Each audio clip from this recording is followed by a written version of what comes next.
Happy Friday, everyone. I'm Sasha Bray, and it is time to flash back to all the things that we covered on Watching Your Wallet this week. Today, we'll take a look at why the average family's debt load is growing and what to do if you fall victim to a data breach. Also, we'll show you how setting up a simple alert can help you avoid a costly mistake, and what to do if tax season left you owing the IRS. And finally, do you have spring fever? Well, you might want to give your budget a good spring cleaning as well. Here's Watching Your Wallet Weekly. Groceries, housing, insurance, utilities. The essentials are costing more, and many families are filling that gap with debt.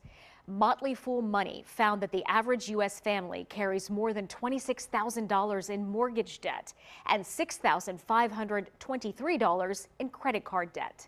Personal finance expert Joel O'Leary says while credit card balances usually have the highest interest rates, the reason American debt is rising right now is not about people buying luxury items. It's about survival. Essential costs have just gone up: housing, groceries, utilities, insurance. These are all increased, say, 20–25% the last 4 years, and our incomes have not kept up at that same pace. So it's created this gap that we've got to fill, and people are filling it with debt. O'Leary says mortgages often make up the largest portion of debt.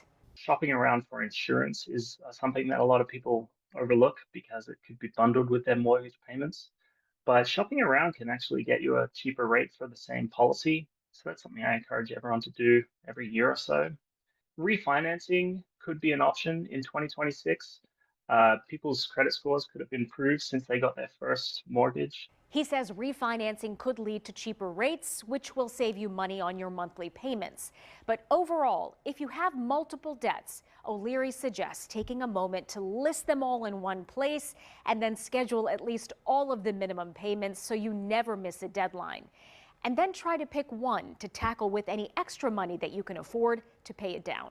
Data breaches and other data compromises just hit a new record high. And a new report from the Identity Theft Resource Center shows that even when you get a notice, it often doesn't tell you what to do next. This year is the 20th edition of our data breach report. For more than 2 decades, James Lee, president of the Identity Theft Resource Center, has tracked publicly reported data compromises. We've gone from a little over 100 data breaches in 2005 to in 2025, we had 3,322. So that's an all-time high. Lee says data breaches can lead to real costs for businesses, and those expenses can end up getting passed on to customers.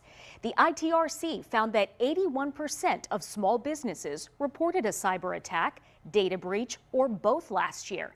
Many fueled by AI, with nearly 40% saying that they raised prices to cover recovery costs.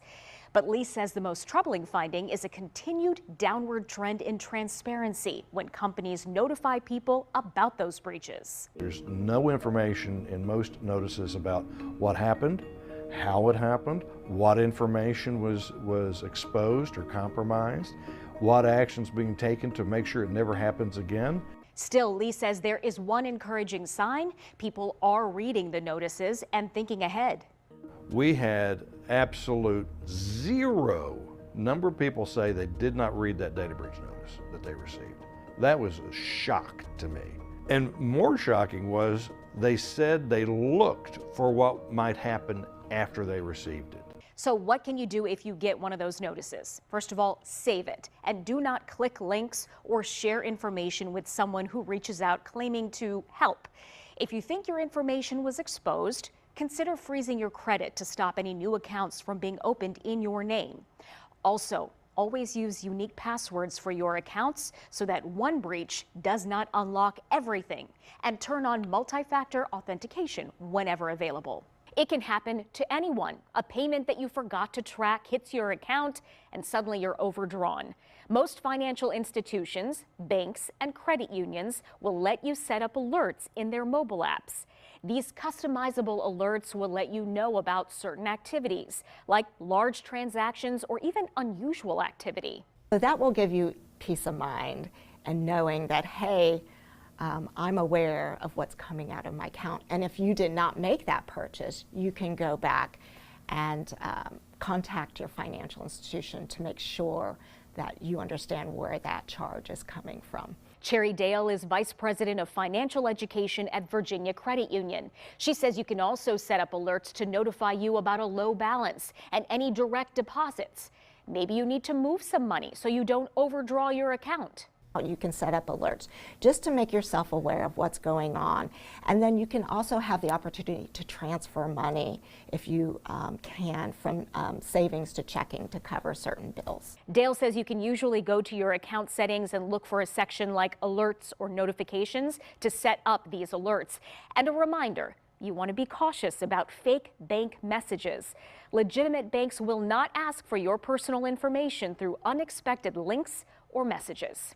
Maybe you've experienced this. You are filing your taxes and you discover that you owe money to the IRS.